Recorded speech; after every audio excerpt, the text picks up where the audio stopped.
Wow, ang charap-charap naman. Agent Mango Graham Shan. So tara, gawa tayo. So ayan mga beshi, fast forward. So nakagawa na pala ako ng cream, di ko na pinakita. So perfect talaga yung paggawa ko nito. Kasi ilang beses na akong gumawa ito mga beshi. Laging palpa kasi ayoko sa cream yung basa. Gusto ko yung tamang-tamang timpla. So finally, nagawa ko rin. O, diba? Mas maganda talaga kapag yung Nestle cream natin nalagay ng tama sa rep, hindi naman matigas. Yung tamang-tama lang kapag i-beat mo siya, nagbo-volume up siya kapag nalagyan mo na siya ng condensed milk. So, ito yung nagawa ko mga beshi, 'di ba? Perfect!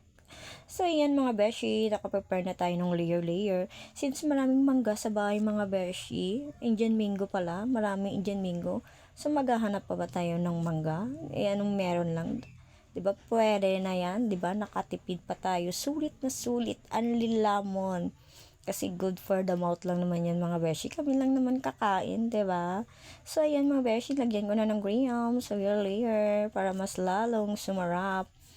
Ayan, isa lang din sa natutunan ko dito, huwag mapagod, sumubok-subok sa buhay. Kasi sa subok-subok mo, marami kang matutungang hanggang makuha mo na rin yung mga pinapangarap mo sa buhay. Tama. So, ayan, perfect, kain na!